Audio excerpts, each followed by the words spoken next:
able to get. That is the only way we will have the ear of the government to increase its expenditure on health. If we're not able to do that effectively, then we're wasting our time, because government to increase its spending is a decision. Ask for any comments from the audience, one or two comments from the audience, and let's wrap this up nicely. My name is Ayodi Adikwe. I work for PharmAccess, but I'm asking this question as a player in the health sector. I looked at the 2016 budget that was passed. 288 billion went into the health sector, which is roughly about 4%. Of that 288 billion, 217 billion of it went to tertiary institutions towards payment of salaries, whatever, and research, if you can call it. My question to the panel is, if you were to advise the government, would you advocate for more resource mobilization, or perhaps you would advocate for efficiency, be it allocative or technical efficiency in the spending as a government? And then secondly, so the second question would be, do you think government is really investing, or as you put it, donating in the right direction? Are they really spending money where they should spend? Where should they spend it? Thank you. That's a lot of money to be spent on tertiary level, and none of it, well, I mean, the balance is about 71 billion to be spent between secondary and primary healthcare, which is really disappointing or annoying, let's put it that way. The advice on that one is to stop spending money on tertiary, or actually stop giving salaries. Honestly, and I'll have a lot of people here maybe from the public sector, they'll say, what do you mean? Stop giving them salaries, let them go on strike and then be fired. And then let them be reabsorbed into the private sector. When we did the study on the microanalysis, we found, which was against all odds, that because my first question, the first question was, were the public sector employees paid better than the private sector employees? And immediately I said, no way. But then when we went and did the research, they are getting paid twice or three times the private sector employees. So yeah, you didn't even know that, because they were getting a lot of money.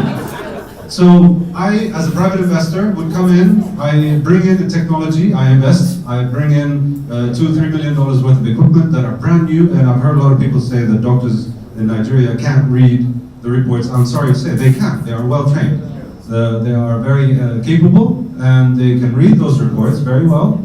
But I trained them because I've invested that money, and then they go and apply for a government job. Because of that training, they get absorbed, and then now they're getting 2 or 3 times what I used to pay them, and I can't access the training that I've given them, so I have to now retrain, and it's just an attrition. They get into an attrition war, and they move into, so stop paying their salaries, let them go on strike, let the private sector reabsorb them, and then we'll have the capacity.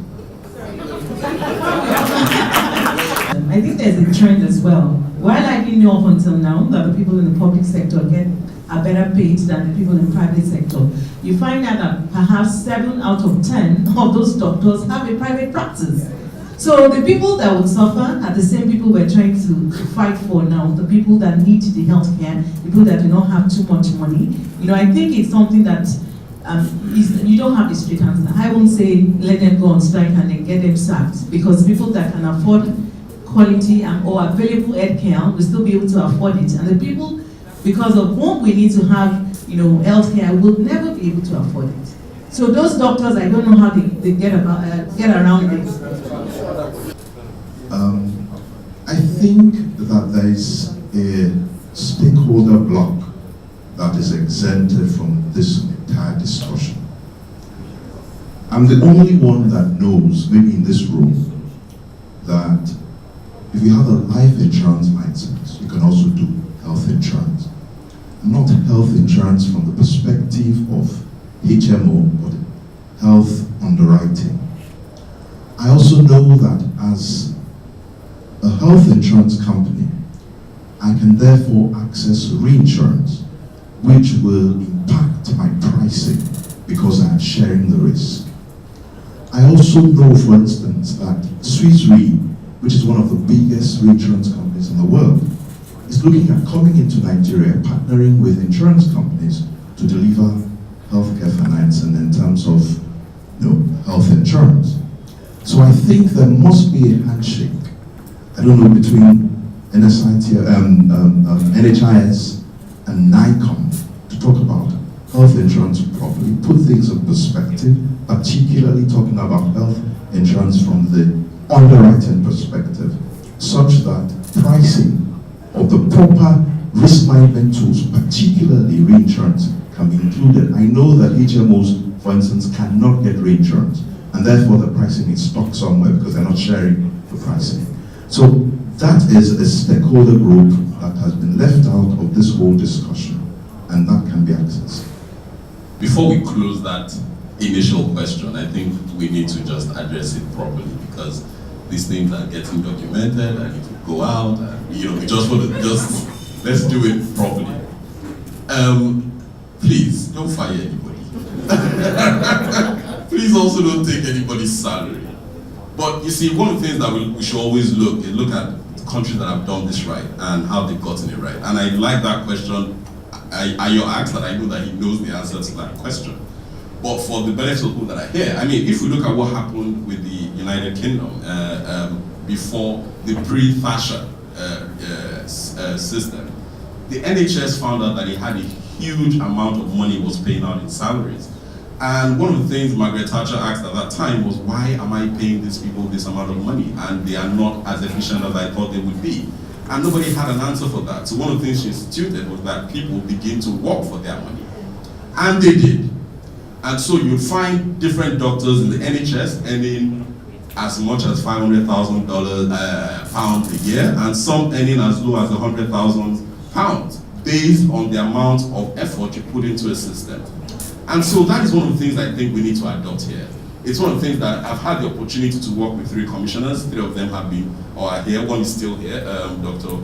Shoika. And while he was in office, one of the things that he was talking about regarding the Araya program is how he was going to be able to metamorphosize the public facilities into business units, where they become responsible for their HR needs, where they become responsible for their equipment, where they become responsible for their growth, even infrastructurally.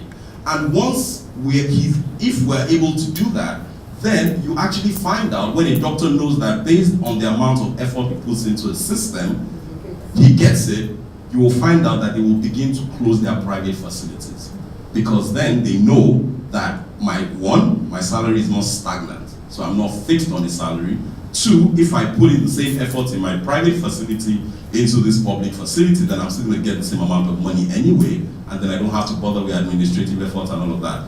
Basically, what am I trying to say? There's a need for government to look at its strategy in terms of reimbursing providers, especially their employees. Once that is done, then you will have a bit more efficiency in healthcare spending, and maybe those funds might be able to do other things apart from paying salaries. Thank you. If you look at the National Health Act, how many doctors know what is involved in the National Health Act? The National Health Act is a pledge by the government, and they also say this must happen. But who has taken the government up? Nobody. So we have to work with other agencies, we have to work with human rights. We must encourage them to have a word. Yes, Human Rights Society, to have a word in what happens in the health space. We must work with the Nigerian Bar Association. It might look as if we're attacking ourselves, but we have to use them to attack the government. And we must also work with international partners. We must bring them to book. An example, emergency care. There was the issue of emergency care going to hospitals, and it still happens. And people reject people at the level of emergency care. So within the Act, it says that is now wrong. Every health facility has to attend to emergency care. Then the question now comes, who pays? Government says, don't worry, we will pay. What vehicle has been put to allow that to happen? Who has taken government up on that? Nobody. And we still have people dying in after an acute manifestation of illness or injuries. So these are some of the things. There has to be, like he's talking about an arm that has been forgotten, in this type of discussion. I think the human rights groups must be brought here I think the lawyers must be brought here to defend, because health is a right. And when we give poor quality health, then we're denying our people their rights.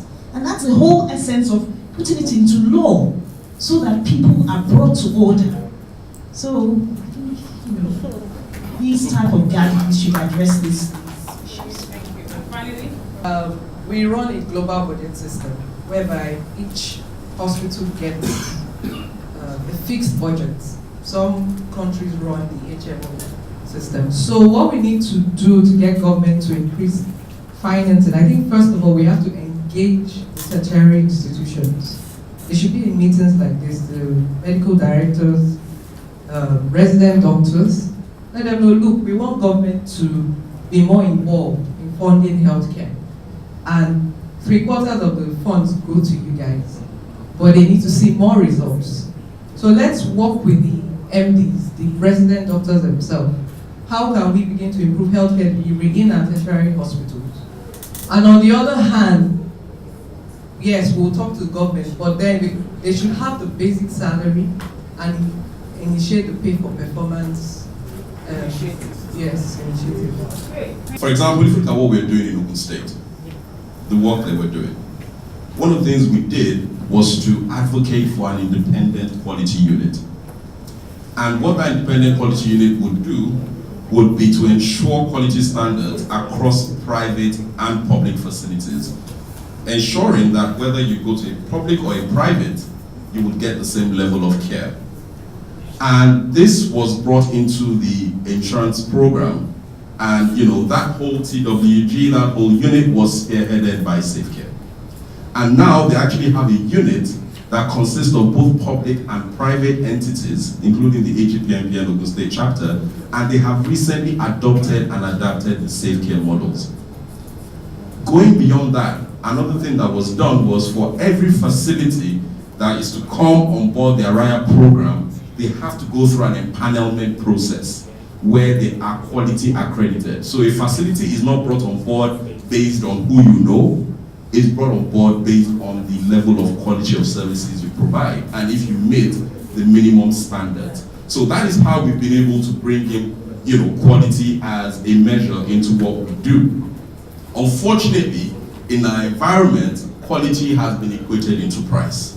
So the bigger a facility, the better quality it has, or the smaller a facility, the less quality it has. That has been proven wrong time and time again by organizations like Clinical Social Franchise Networks, like PharmAccess, to show that quality is not actually an indication of price, but rather an indication of the processes involved in the delivery of a service. So you don't have to have a running tap or a borehole at the back of your. You can have a bucket that has water coming in. The essence is, do you practice hand washing? And these are things that need to be instituted at the level of the government, at the level of the state, so that it is not just found in public, but it's not just found in private, but also in public facilities, and thereby creating a health market that services can be offered at a good quality level. Thank you. Beyond the fact that doctors are in business, they should also remember the social aspect of what they do. So I think when you also talk about quality, I think there's a personal role you have to play. So as the owner of the business, as a doctor in charge, what do you want to offer people? Yes, quality does not always equal high prices, but I think we need to take a personal responsibility to offer quality. You've said that when I sit before a doctor, maybe 9 out of 10 or 10 out of 10 people cannot question what the doctor says because he's a doctor. But the doctor knows that he's not telling me the right, whatever he's telling me could have given me something perhaps cheaper and at the same time more effective. But because he's a doctor, anything he tells me to do, I'll probably do. And Dr. Dosek also mentioned something around awareness. When the level of awareness is high, when the level of people who have information is readily available, then I think we can start to question doctor every once in a while. Well, I think I'm one of the people that I sit in front of a doctor. The way you address, the way you talk to me, I'm looking and telling myself that I want this person to treat me. The best I will do is politely leave your presence, but I may not do anything you told me to do. because I wasn't comfortable with the process, with the consultation process. So I think quality has a personal touch to it. Government can try, and but the doctors should please stand up and offer us quality. We'll pay where we think we're really getting quality. You know, when you have to pay a bit more. And I also want to mention HMOs as well. HMOs, I think, were more of the money-making camp than, you know, making things good for the people they say they protect. Because you see some hospitals listed, you know, as HMO partners, and you're wondering that what criteria were used to get these people on board. You know, if HMOs are bringing everybody on board, then who is checking this quality? And at what point are we going to get the person to check it? We'll just be building layers of people doing stuff when things could have been done at the first level. Thank you. So this is where our job ends. We're going to hand over to Mr. Boise. Thank you very much. And I think we should sincerely thank the facilitators for the work that you've done. And also for the public, you know, for staying with us so long. You know, we started late, but you kept your patience and you've been with us this long. You know, speaking for myself and also PharmAccess and a few people that I've spoken to, I will say that this has been a very informative session with a lot of participation. You know, we had, I think at a point in time, we had over 100 people in the room. So we're really grateful for that. And the organization has also been very fantastic. So, congratulations also to my colleagues in Lagos office who made this possible. I'm not going to summarize what has been said. You know, like I said in the morning, this is a process that will help PharmAccess develop its strategy, you know, for the coming years. But what I will say briefly is that this session, you know, a lot of participation, excitement, has actually confirmed, you know, that all the key issues are still necessary, you know, quality, financing of health, investment, technology, just name them. But for me, the important thing is more about the nuances, you know, as you build a strategy, it's more about where can you add value, you know, to what all the organizations are doing. And if you look at the nuances, I think what is important is the, you know, if you look at the quality part, the discussion was more about how do we position quality of care, you know, and it was clearly emphasized that, you know, you got to look at the efficiency, you know, and if you have that efficiency argument right, you know, you can manage the cost of quality improvement. We talked about strengthening the state agencies, you know, because they also have a responsibility, you know, to ensure that quality improvement is done. Seeking the balance between quality and cost, I think Ade emphasized that clearly, Sule did. A lot of speakers spoke about quality. One of the new issues which came up is human resource for health. You know, how do you deal with that? And I think that's key. You know, you could have all the financing instruments,